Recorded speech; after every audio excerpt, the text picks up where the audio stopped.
Hello and welcome to The Week in Art. I'm Ben Luke. This week, Tania Bruguera on censorship in the West and Hannah Arendt, Frank Auerbach at the Courtauld in London, and Indian art from Howard Hodgkin's collection at the Met.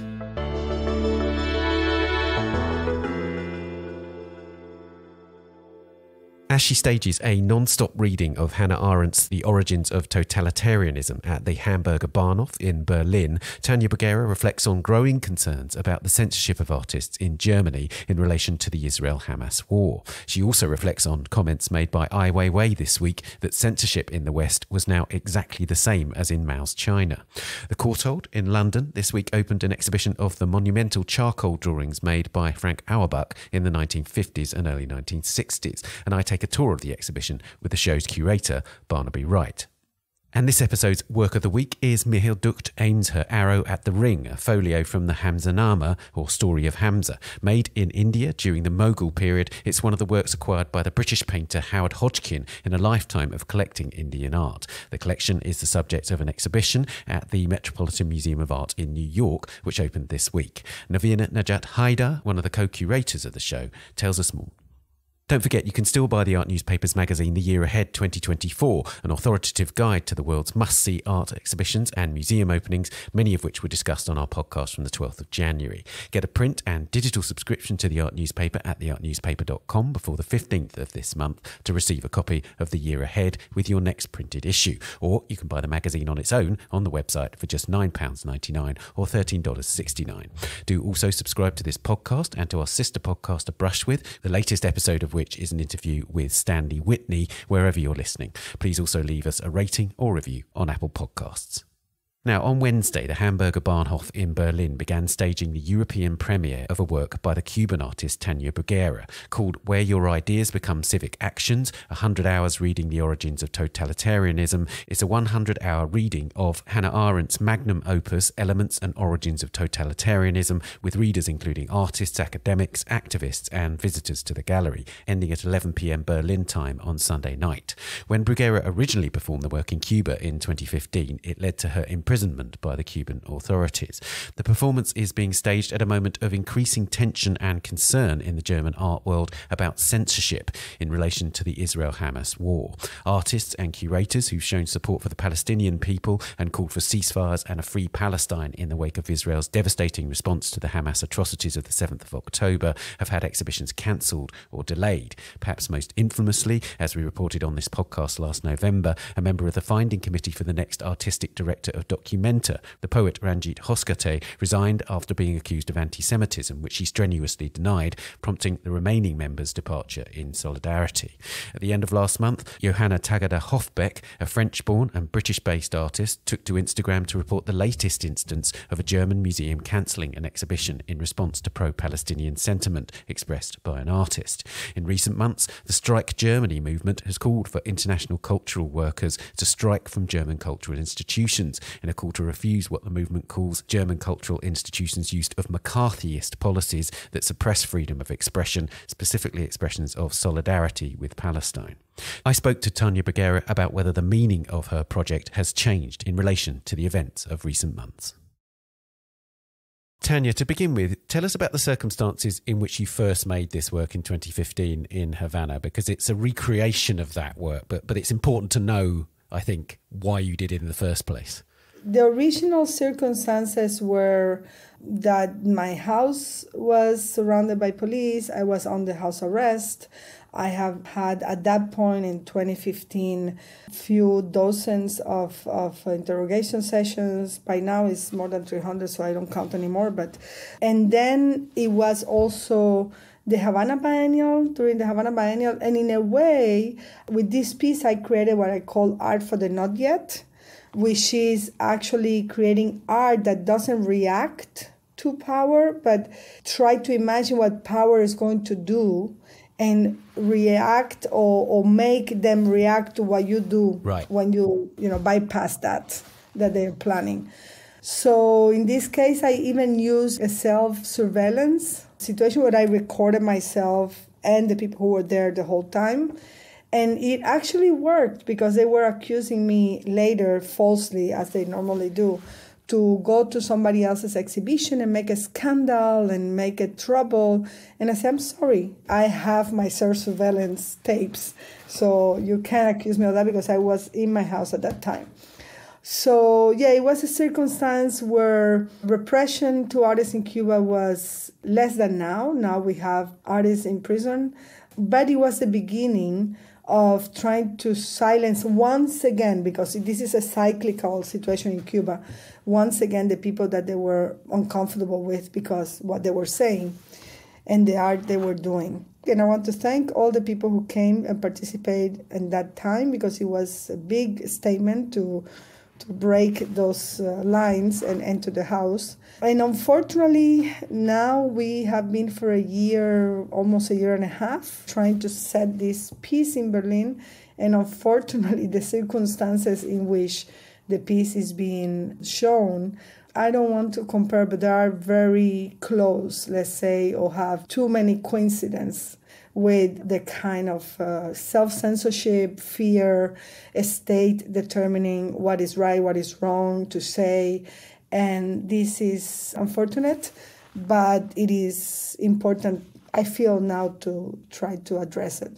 Right. So, in other words, this piece has been programmed in order to react to the current circumstances in Germany in relation to... It coincided. We didn't program it. Yeah, it was by chance, but it is not a surprise because people in power are constantly trying to suppress people who criticize them or to challenge what they are doing, even if it's wrong. Right. And obviously there's a number of events that have happened that might lead you to reach that conclusion. Mm-hmm. One of the most important is documentary, of course, and you took part in the last documentary where there was obviously an enormous amount of controversy around that.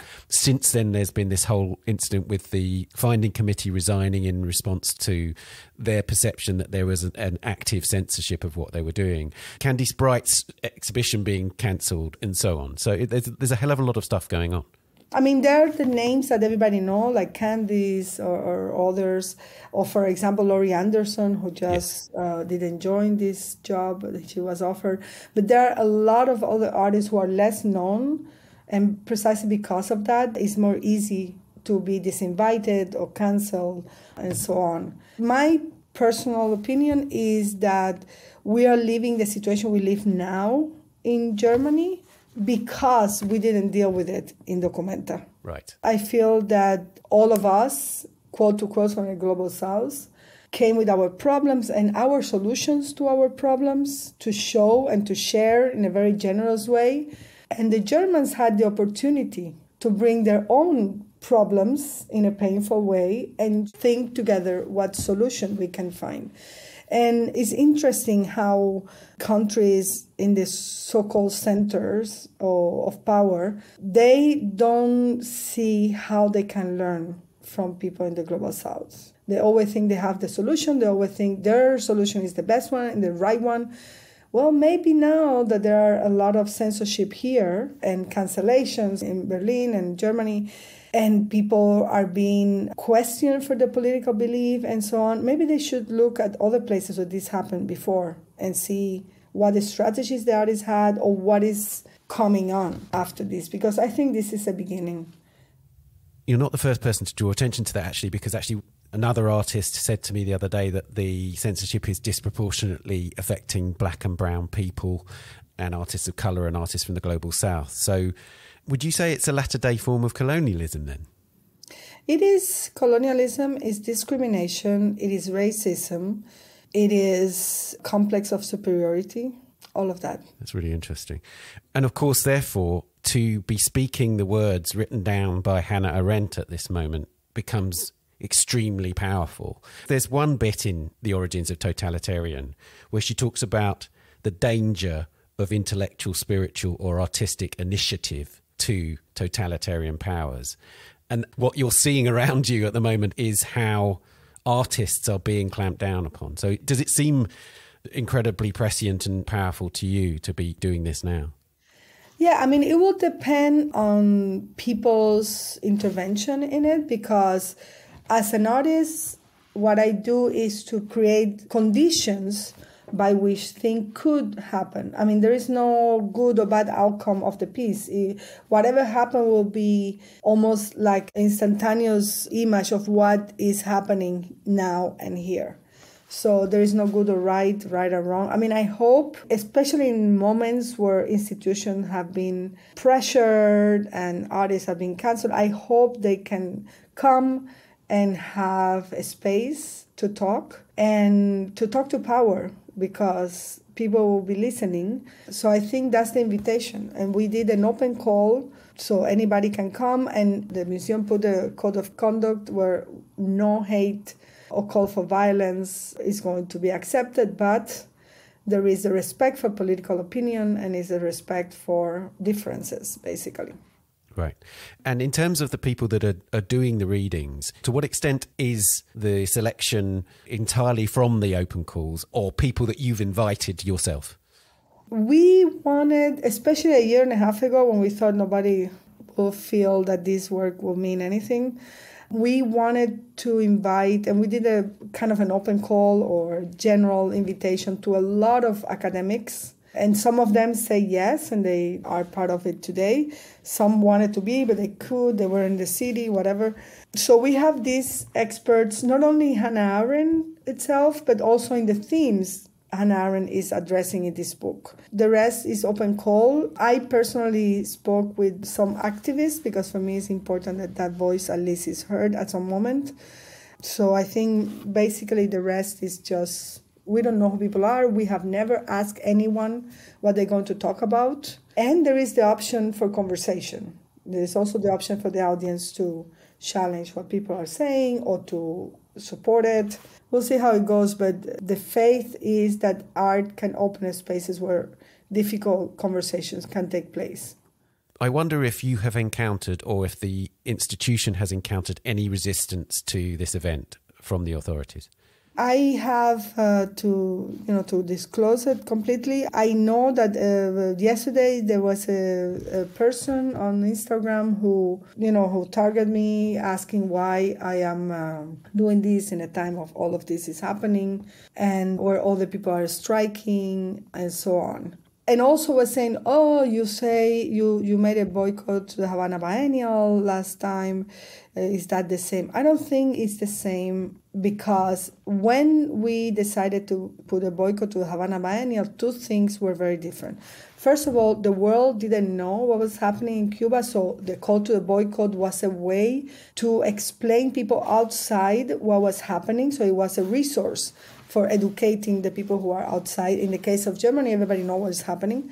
Secondly, we had almost 13 artists in prison at the time, and we have more than 1,000 people who were invisible to the world in prison. So we were calling to not whitewash this image by the government. And it also was a government doing this. Here we are saying, and which is very important as well, but we're talking about cancellation, censorship, and so on, of exhibitions. Nobody has been in prison so far. Like, if somebody goes to prison between now and the performance, I will not do the performance. Like, it's a different environment, like it's a different resource you have to use to push. And it is important to test. For me, and my work has always been about testing power system. I want to test. Let's see what happens. Let's see what are they willing to hear, what are they willing to endure, what kind of conversation they are willing to have. Because in Documenta, I was extremely frustrated. Because I said, why can we not see it? Like, all the work of the artists are showing moments of vulnerability, conversation, solidarity. Why cannot we do this collectively for the Documenta itself? So I think this is for me a little different, but I want to test it. Maybe it goes wrong. I mean, I don't have the truth. Maybe this effort is not good enough. Maybe with this project we cannot achieve anything. I know that you signed the letter that was published in Art Forum that ended with David Velasco lost his job, the then editor of Art Forum. One of the objections to that letter was that there wasn't sufficient acknowledgement of Hamas's atrocities in the letter in the first instance. It was added. It was added, exactly. But there will no doubt be people that will say there's not sufficient acknowledgement in the art world, in many corners of the art world, of those atrocities today, and that there is overwhelming support for Palestine and for the Palestinian people, but no acknowledgement of what happened on October the 7th. How would you respond to that? I mean, I'm of course against the Hamas attack. I am against any war. I am against the disproportionate response of Israel. But I also think we cannot start a war about who is more victim than the other.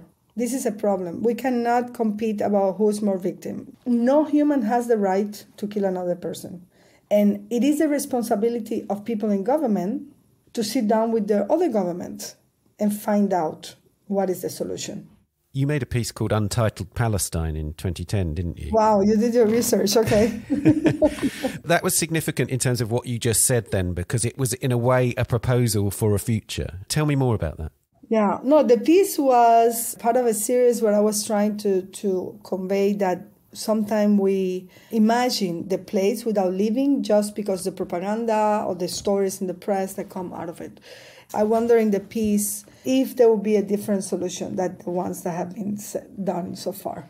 And maybe what if the whole territory, because Palestinians and Jewish population have both been in constant exile all the time. So one after a period and the other one before a certain period. But I wonder if that place could become a sanctuary for immigrants of the world. People have been expelled from everywhere, and instead of becoming something specific to one group or the other, maybe being super generous and say, well, this is the place for immigrants, for people who are not received anywhere else. At the end of Sunday, when we've had 5 constant days of the reading of Hannah Arendt's work, what do you hope to have happened by that point, if you like? I think at this point it's very different. In Cuba, people didn't know the text, so it was very important to read it and to analyze it, but read it so people can hear it. But here, everybody knows Hannah Arendt, is studying schools and so on. So it's not that important, the reading. I think it's more important the comments based on the text. Meaning, how can we use this text to understand today, the present? How can we use the text to understand what is happening today, more than the text itself? And even if the text is old and has been revisited, some people have added and reviewed it, I think the essence of the book is very, very useful still. We're talking actually in a couple of days after Ai Weiwei has just done an interview in which he's made some really interesting comments in relation to censorship in the West. You've just commented on Italy, I know, and on Instagram you made a point about Italy, for instance, and Giorgia Meloni's government and the aspects of totalitarianism that seem to be appearing in Italy. That government is putting people in place in arts institutions and so on. Ai Weiwei said that he thinks that censorship in the West is exactly the same as that in Mao's China. Do you think it's that bad, or do you think it's heading in that direction? Where do you feel it is? I think it's worse, and I'll tell you why. Because the censorship in China was condemned by the world because there were economic forces, ideological forces that were happy to condemn those and highlight those censorship. I think in the West, the censorship is worse because people are living in a fantasy land where democracy is a given and is their right. And they don't understand. They don't want to see it, they justify censorship. And they use the same mechanism, and in that sense I understand where Ai Weiwei is coming from. They use the same mechanism, blaming the person, instead of looking at the system that generated the censorship. Character assassination, instead of having a collective conversation of what brought them to take that decision. And also the obliteration of what is happening. I mean, a huge group of people pretending nothing is happening, or I don't care. So I think it's worse because in totalitarian system like China, Cuba, the USSR, probably now the Putin version of that, they enter all the aspects of your life, so you cannot escape the feeling and the knowledge of those censorship. Whether in places where democracy has been taken as a way to feel superior to other countries, they don't want to challenge that, and they don't want to accept what they're doing. And this is more dangerous because If you don't know how to name something, you can fight it. Tania, thank you so much. Thank you so much.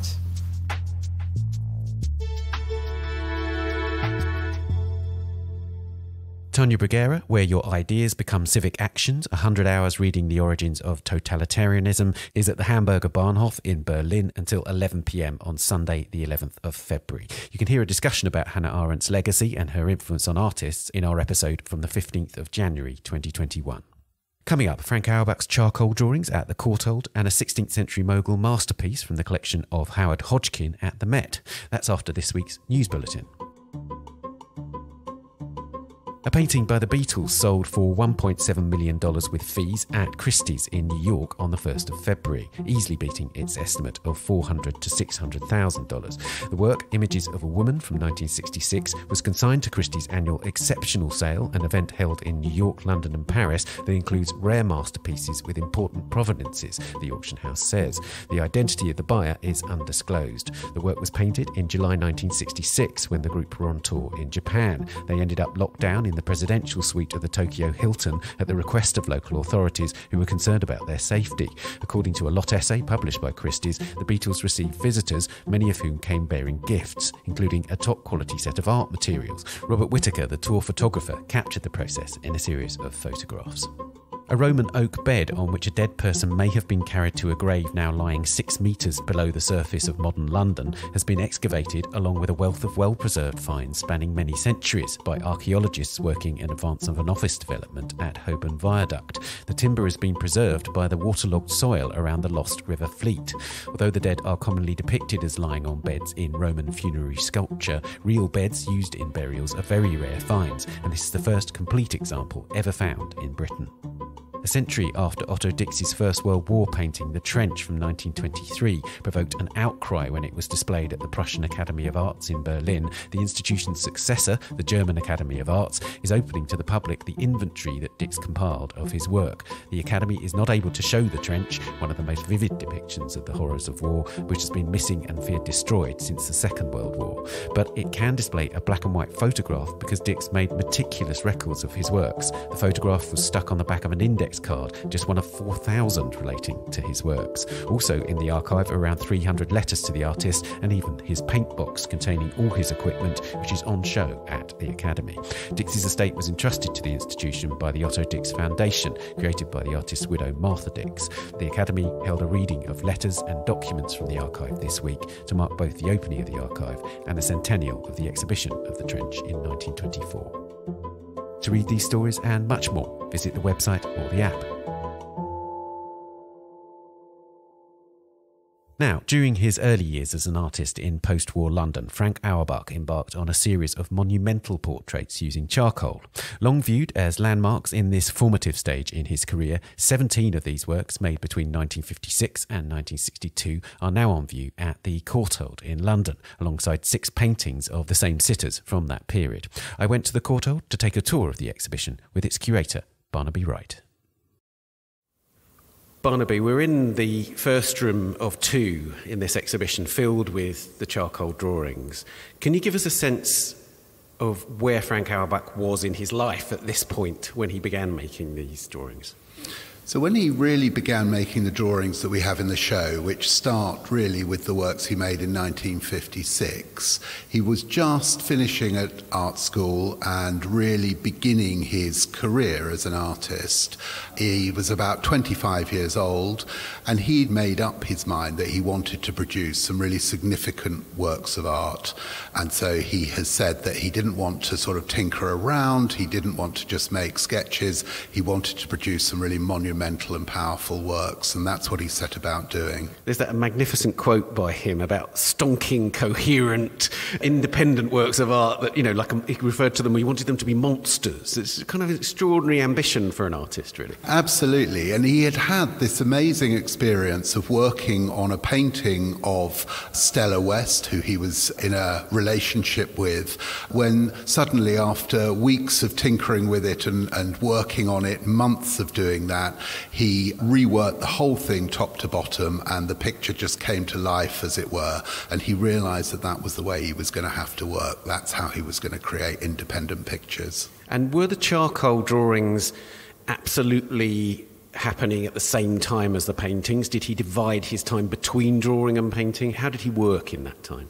Yeah, so really his first experience of working in charcoal on the scale of this charcoal drawings, which is an imperial size sheet, was actually when he was studying with David Bomberg at the Borough Polytechnic in London.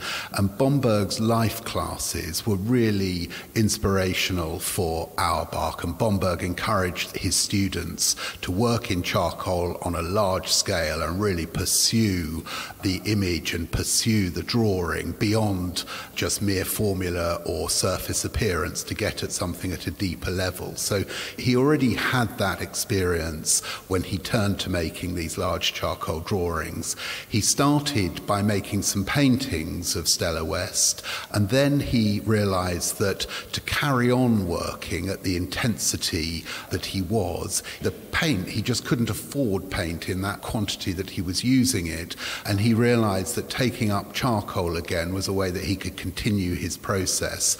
And from then he would make charcoal drawings, and once some of those were finished, he'd turn to making a painting and intersperse that way of working, which has actually been his practice ever since, right up to the present day. But they are very much independent works of art. It's important to stress that, isn't it? That he didn't think of them as somehow secondary to the paintings.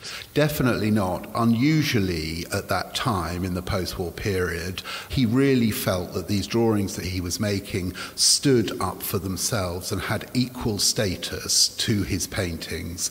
And indeed, we begin the exhibition by showing a painting of Stella West and a drawing next to one another, which very much emphatically make that point that these are equivalent to each other.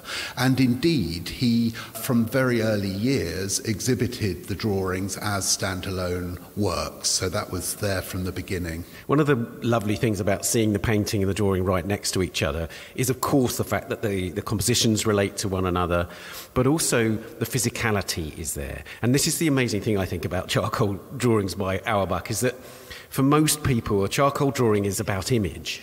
But for him, it's so much about the touch and the physicality of the work, as well as image, right?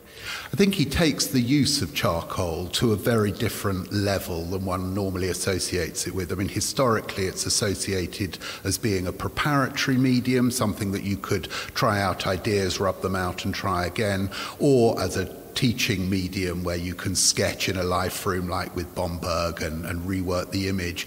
Auerbach uses it as a medium that you can rework, and he reworks it time and time again, but adding up to something that has real presence and weight and physicality to it. So he sort of takes that medium beyond what one might imagine it possible to do. And it's incredibly hard one, isn't it? So let's move a bit closer to this drawing of Stella West. They're always called head of EOW, that's Stella West, what we're talking about.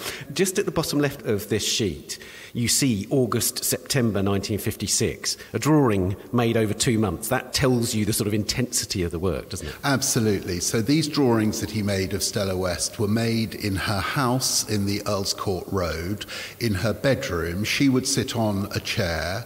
He would kneel on the floor with his drawing board propped up on an old chair and make these drawings in the evening, stretching into the night, lit by an electric light bulb. And he would make them at least 3 evenings a week he'd be working on them. So that 2-month period is numerous sittings over hours and hours. And dissatisfied after each sitting and before the next sitting, he would erase the whole drawing that he had made and then work again over the blurred ghost of what had gone before and work the drawing incredibly hard, so that in fact very often the paper would break and he would be forced to patch it up and carry on again. And that very rough sort of energetic way of working was exacerbated by the fact that he was working working in charcoal, but equally important is his work with the eraser, because all the whites and lights and dramatic contrasts of light and dark are achieved by cutting through the charcoal with what was actually a typewriter rubber that he used, a very hard rubber. So these things went through a very sort of hard-won process. And the paper would actually sort of disintegrate effectively. That's why you have these patchings up, right? Exactly, yeah. The patches are in no way an affectation or a collaging element. They were a practical way of allowing him to carry on working. And he said that he found that, as he worked them and patched them, they became more interesting as objects, and he would just simply carry on until he could get the image that he wanted. There's a really lovely analogy in your essay, which is about actors, that he was particularly interested in actors on the stage in London in that period, and that you refer to the drawing process almost like rehearsals and performance in a way. I think given Auerbach's interest in acting, and indeed he acted a little bit himself when he first came to London, and his admiration for great actors, that analogy is quite apt, that these are a whole series of rehearsals until, and of course he doesn't know when the final performance will be, but until one day when that rehearsal leads to an image that he thinks can stand up for itself. So there's this wonderful kind of idea of time contained within these works, in the sense that, yes, it's months' work often, but the actual final drawing, the kind of final image that dominates that drawing, could be made in a matter of hours. Yes, exactly. And I think that's one of the things that gives them their power and why one's so sort of captivated by them. You feel this long duration. You can see the marks like a sort of palimpsest of erased and built-up marks. But at the same time, they have this spontaneity of all coming together somewhat miraculously on that last sort of day, which might have been an hour or 2 hours of drawing. Because, to stress, he doesn't tinker with these works. He doesn't change the position of an eyebrow or the nose. If something is wrong with the drawing, the whole drawing is destroyed or rubbed away and started again. It's extraordinary. Now, you mentioned he's a young man at this point and that his means are limited. And one of the ways in which he got round that was by drawing another artist, his close friend at the time, Leon Kossoff, who in many ways is seen as a very parallel figure to Auerbach, and both used incredibly thick paint. Both of them were heavily committed to drawing as a practice. There is a wonderful sequence of drawings of Kossoff on the wall opposite us now, so tell us about those. Well, I was very pleased that we were able to borrow all three of the large charcoal heads that he made of Kossoff. And Kossoff, like Auerbach, was hungry for a model that he could work from at great length. And so they had an arrangement when they would spend days on end together, taking it in turns to be artist and model, and they would have an hour or 2 hour session and then switch, turn and turn about, going on all day like that, enabling each other to sort of progress their art in that way. And what Auerbach ended up producing were these three extraordinary drawings of Kossoff, looking down, looking reflective, but his interest, Auerbach's interest in the human head, in Kossoff's head, leads them to be slightly expanded, so you have these large, almost sort of planetary forms. Yes. They are quite sort of intense and remarkable. And I think for Auerbach, he felt that the human head was really, for any artist, he would say, the greatest and grandest subject anyone could take on, and that's what fascinated him about it. One of the things about that, as you say, these sort of planetary forms, is that, of course, so often Auerbach is associated with realism, with a kind of intense engagement with something in front of him which he is attempting to get down onto a surface. But one of the things that is also true about Auerbach is that these are in no way mimetic. They are extremely connected to feeling, and I would say imagination too. Tell us, do you think he's a realist? Where does the imagination come in? I think it depends what one means by realist, but no, in broad strokes I would say that Auerbach is interested in depicting and observing what is in front of him, but as a spur to his own creativity. But his imagination is never allowed to run away with itself to the extent that it's totally divorced from what's in front of him. It's this constant push and pull between what's observed and what's felt as he draws his figure. And given that these are iterations that may be 30, 40 sittings or more, one feels in these drawings that he has worked through and tried hide out every sort of flicker of light on the face, every twitch, every muscle, every part of the form before he arrives at the final image. So it's the sum of all of that, I think, that goes into these works. So we feel that they're a type of portraiture, but one that's much sort of deeper than we often associate with a more superficial likeness. Absolutely. And of course, one of the kind of landmark figures for him at this time, and actually even now and right the way through his career, has been Rembrandt. And you do feel Rembrandt's presence in these, don't you? Yes, I think that's absolutely right. I mean, so his life at this point, Auerbach's life in the 50s in London, was one of drawing and painting the building sites of London, the bomb sites as they grew into building sites.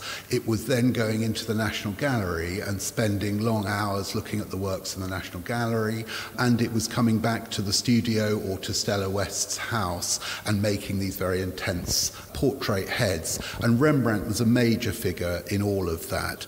And I think when you come and see these works, you realize how invested they are in that tradition of dramatic shifts of light and dark, of what's called chiaroscuro, and Rembrandt and his famed use of that sort of internal luminosity and glow of light is something very much, I think, that Auerbach is engaging with in these works. Absolutely, and also, of course, self-portraiture. We've got a marvellous example of Auerbach's self-portrait over there, and you do actually notice that he's a young man. You know, he looks like he might be in his 20s in that picture. He does. In that we have two self-portraits in the exhibition. The one in the first room, yes, I think that's absolutely right. The second one in the larger room of the show, I think he feels like an older man. So, I mean, I think he feels like he has the sort of weight of much more experience on his shoulders in those.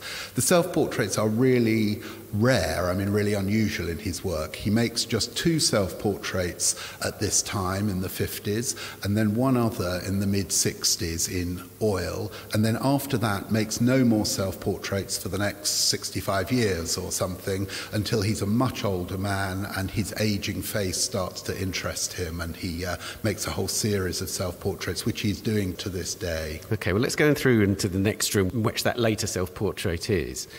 As you say, there is a sense of the weight of the world in this picture. It's one of the most scarred images, if you like. To what extent was he reflecting on his personal circumstances in this period? To what extent was he grappling with what seems like a quite intense life with partners and so on?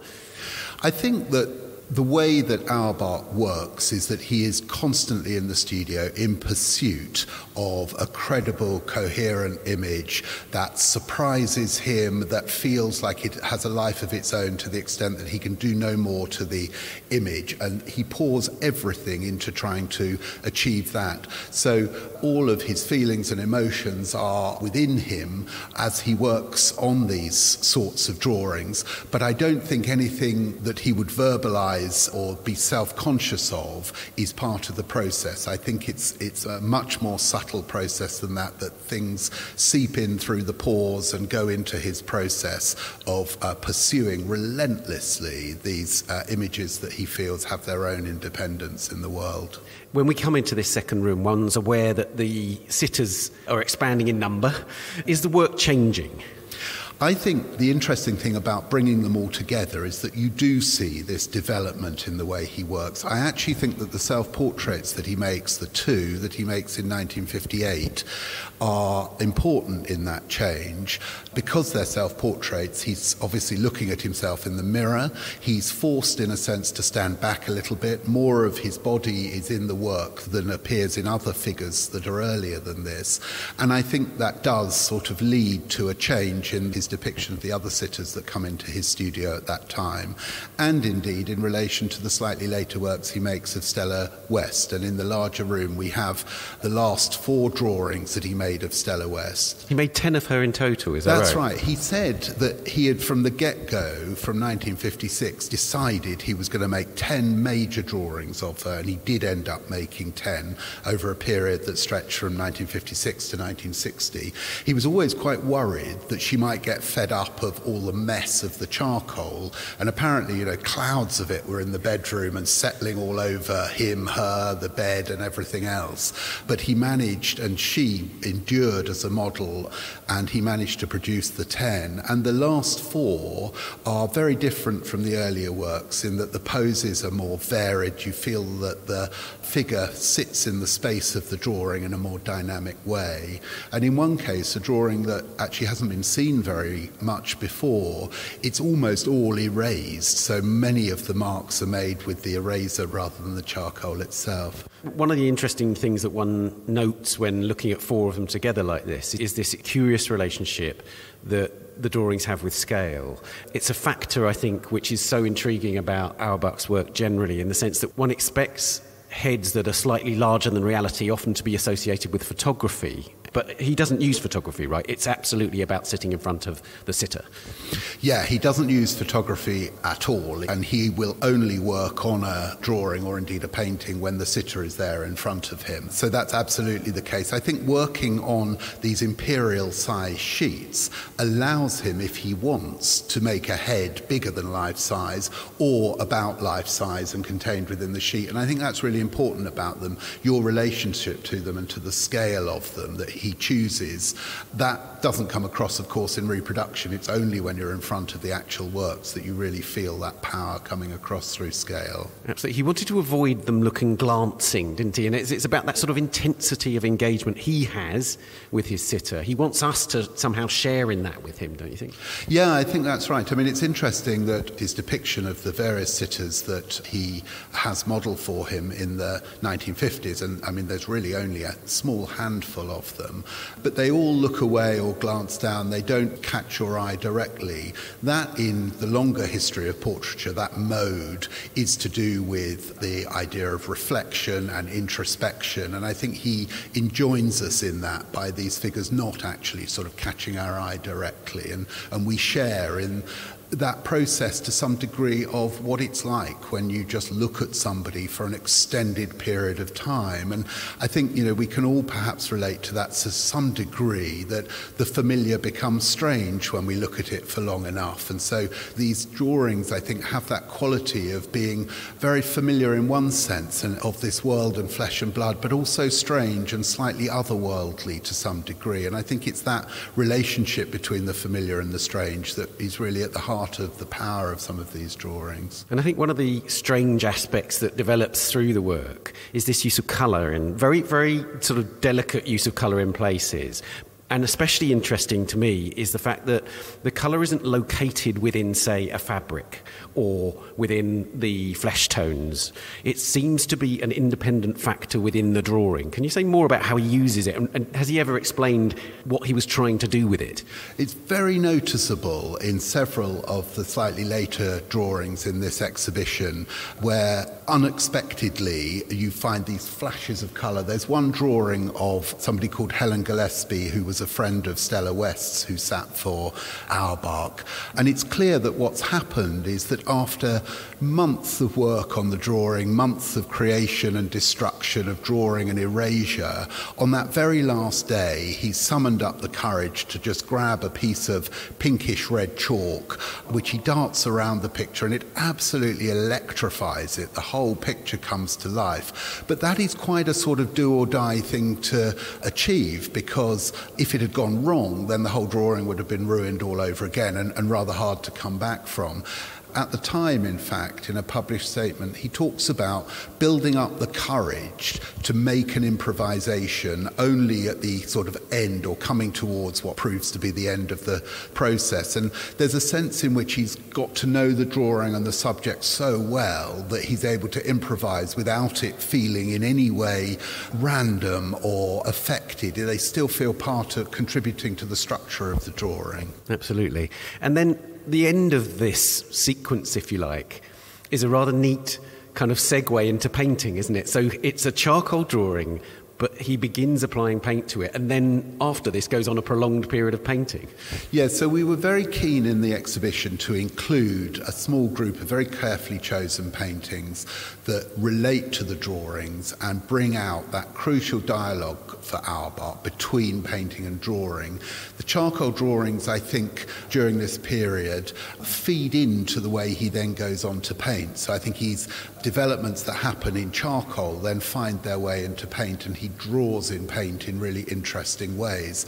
And we have, as you say, one of those works in the exhibition which is a true hybrid between drawing and painting, in that he'd spent months working in charcoal and then decided to finish it in oil. So it is now finished as an oil on paper. It's a portrait of his older cousin, Gerda Boehm, who sat for him from 1960 onwards and would go on to sit for him for 20 more years.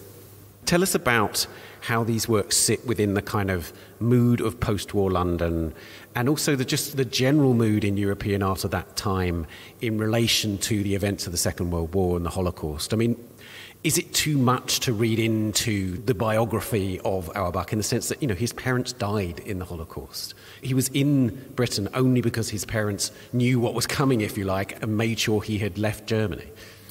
I think it's undeniable that when you see these charcoal drawings, one really feels the tenor of the post-war years. The way that Auerbach's practice developed, what we've talked about, this process of creation and destruction, which is just inherent to the way that he works, has that obvious read across to the way that the city was being rebuilt after the destruction of war and the way that people were rebuilding their lives after the war. And he's talked about how there was a bit of a sense among all the people that he met and himself that they were survivors scurrying around a ruined city, and that life was pretty remarkable. That sense that actually just to be alive was remarkable. And I think that deep sense of humanity really is what feeds into these drawings, and it's through that that they become such important post-war works. Barnaby, thank you so much. Thank you.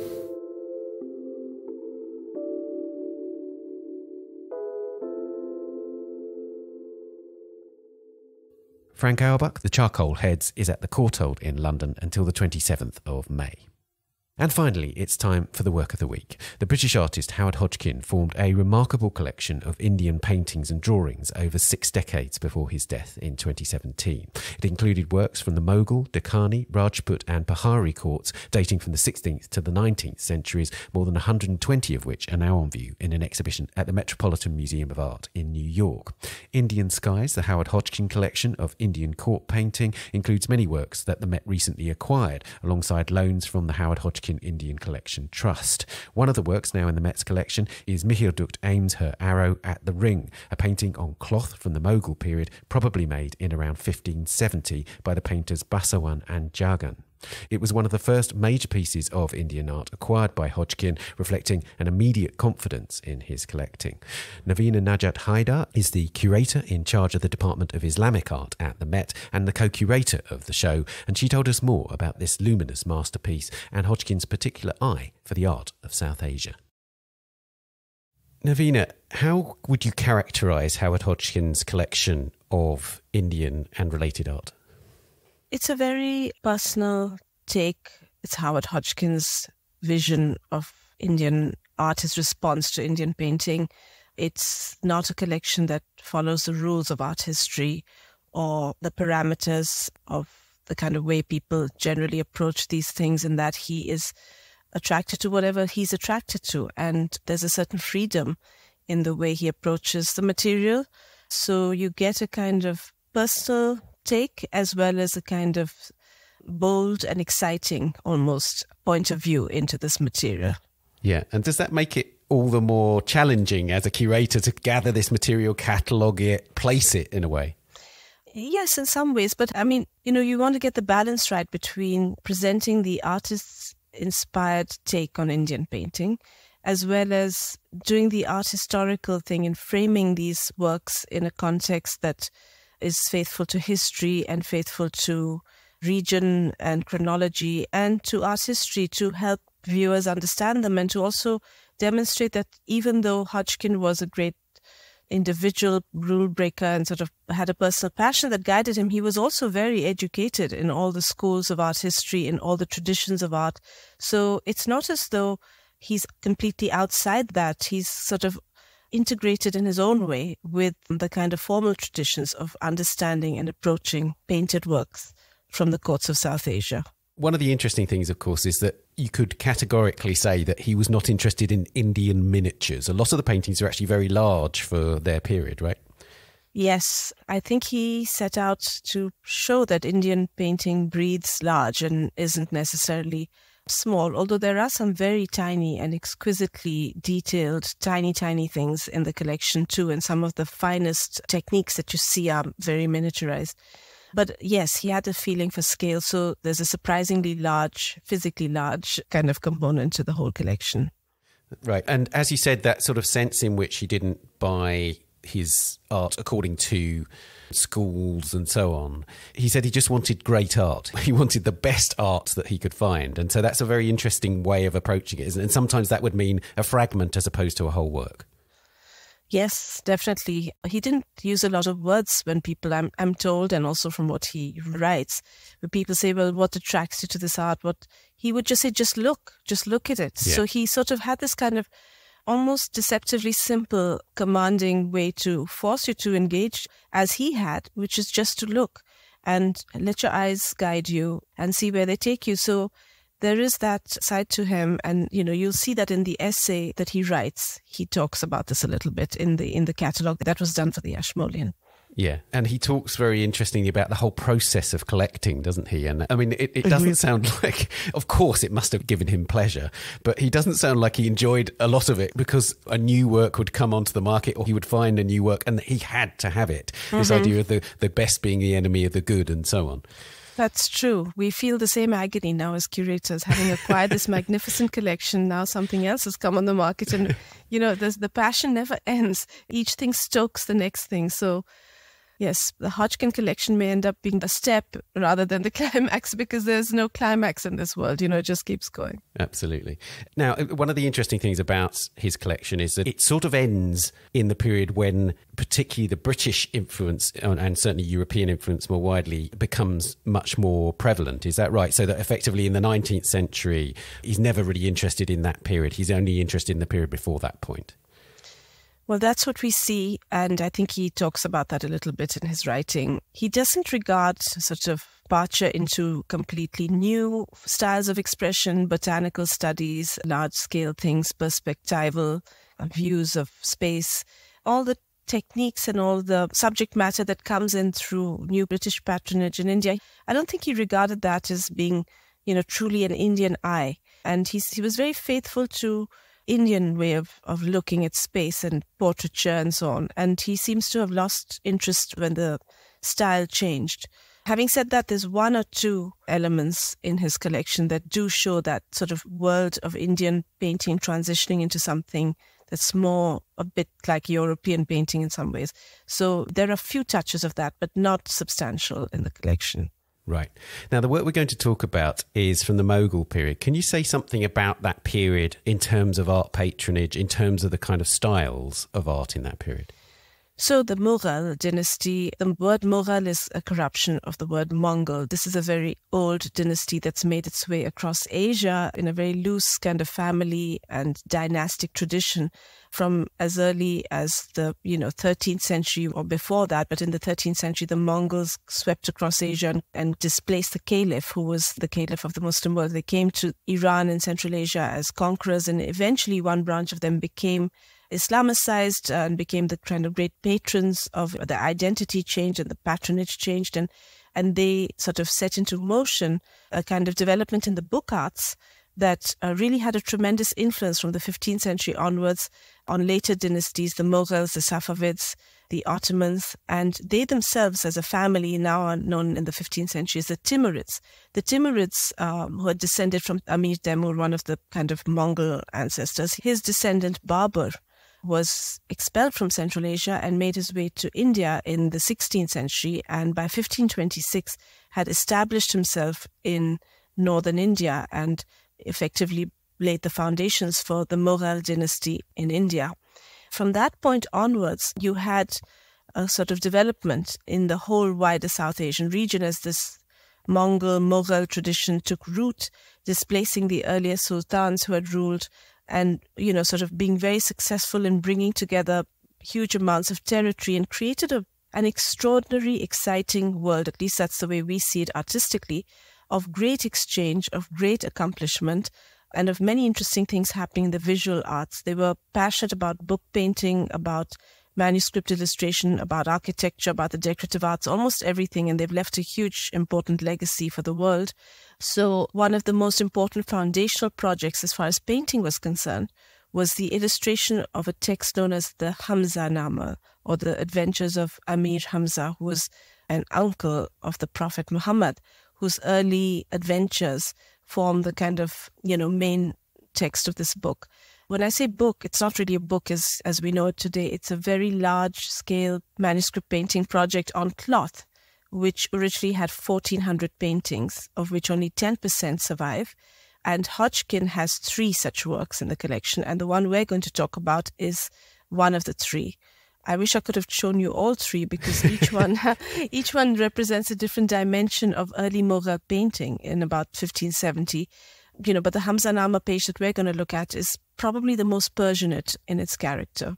Absolutely. It's such an extraordinary and beautiful work. It's utterly enchanting, isn't it? But it's full of incident too. And on the one hand, there's this atmosphere of calm, but it's so full of incident and animation. That's right. But it's set in a garden, and it's a very Persianate garden. It offers you a bird's eye view into this garden. And one of the reasons you have this kind of Persianate influence is because in this period, under Akbar and his father, Jahangir Humayun, you have the introduction of 2 Persian artists from Iran who came to the Mughal court and worked with local artists to create what is the Mughal school of painting, the Mughal style of painting. Mm-hmm. And you have all these elements mixing together, the Persianate, the Indic, and a little bit of Europe every now and then. In this one, as I said, it's very much more Persian. And so it offers you this bird's eye view into almost a Persianate walled garden with the most delightful little plants and blossoms and trees scattered through the garden. And you're looking into this garden where you have an architectural pavilion on one side and other elements in the other side. And in the architectural pavilion is this striking and dynamic figure of Mihrdukht, who's a feminine heroine in the story, shooting, and she's an archeress, and she aims her bow towards a golden bird that's at the top of a tower. And she's doing this to demonstrate her prowess in archery and in order to put off the useless suitors who want to marry her, but she says they have to meet her level of skill. So you see a couple of the suitors in the pictures who are slinking off, looking very ashamed of themselves and totally outshone by this beautiful, competent archeress. So yes, it's a kind of exciting picture for the strong feminine image, for the dynamism of the pose. And it's a delightful combination of Persia meets India, because you have the kind of charm of the Persian garden and the dream of the Persian garden expressed, as well as this kind of energy and vitality of the Indian setting and with the kinds of plants that you see, the dynamic feminine figure that you see, and the sense of liveliness and action. So yes, it's very Hamzanāma in that many folios of the Hamzanāma have this spirit, and this one in particular has both the spirit and the sweetness that comes out in the best of the Hamzanāma pages. And of course, one of the most striking aspects, which very much relates to Howard Hodgkin's own works, is colour. And it makes me think very much of one of Hodgkin's great heroes was Matisse. And Matisse referred to the mineral hues of Persian miniatures. And one really feels this extraordinary breadth of colour, but also a kind of depth in the beauty of the colour. It's an utterly stunning chromatic display, this work, isn't it? We have a section in the exhibition which explores a little bit of the colour relationship between Hodgkin's own work and the things that he collected, but not in a direct way, in a rather indirect way.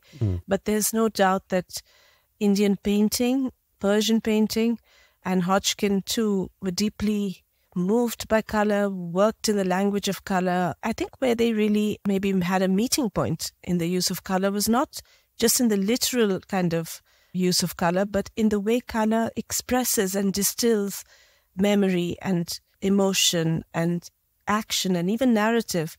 You can read stories and you can read characters and mood and things in the way you work with colour. And And I think we see that going across the board in that way. And there's also this tremendously sophisticated idea of space which emerges through the painting. Of course, you have the interior and the exterior, and the way that it's constructed is remarkable, isn't it? Exactly. And the inside-outside effect is quite something, yeah. I wanted to ask about how this would have been used, because as you say, it's one of 1,400 pieces of cloth that formed part of a wider project, of a wider publication, as it were. But would it have been very much for private encounters? Would it have been displayed in any way? So it's very interesting. The Hamzanāma raises all these questions about its use and about the way it was understood and appreciated by the Emperor Akbar, for whom it was made. So I had mentioned Babur as the founding figure of the Mughal dynasty, but the greatest figure was Akbar, who ruled in the 16th century. Mm-hmm. And he really developed and grew the empire and was a brilliant figure with lots of interest in art and architecture, and was very dynamic. And strangely, according to his biographer, Abul Fazl, he was unable to read.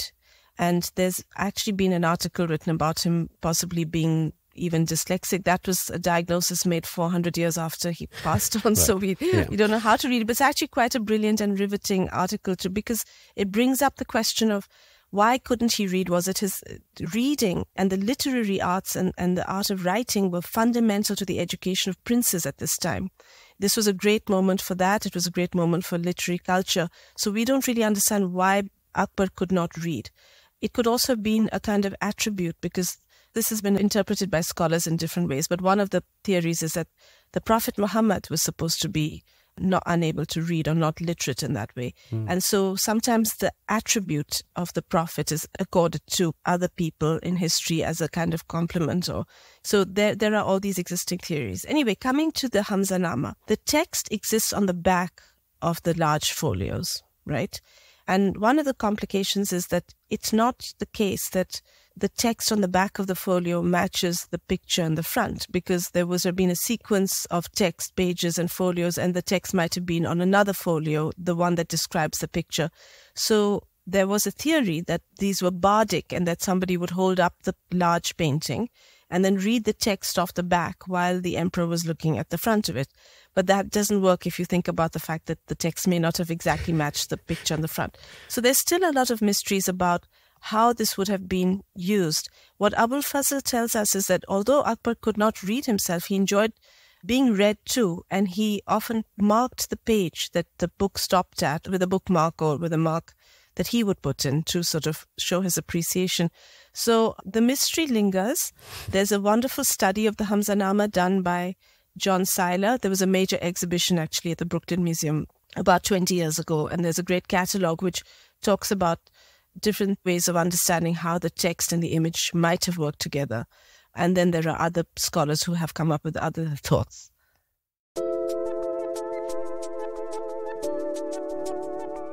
How amazing. Well, thank you so much for telling us about this extraordinary painting. Thank you. Oh, my pleasure. Thank you so much. Indian Skies, the Howard Hodgkin collection of Indian court painting, is at the Metropolitan Museum of Art in New York until the 9th of June. And you can hear my interview with Anthony Peattie, Hodgkin's partner for the last few decades of his life, on the episode of this podcast from the 25th of May 2018. And that's it for this episode. You can find us on X, formerly known as Twitter, at Tan Audio, and on Facebook, Instagram, and Threads. The Week in Art is produced by Julia Michalska, Alexander Morrison, and David Clack. And David is also the editor and sound designer. Thanks also to Daniela Hathaway and to our guests, Tania, Barnaby, and Navina. Thank you for listening. We'll see you next week. Bye for now.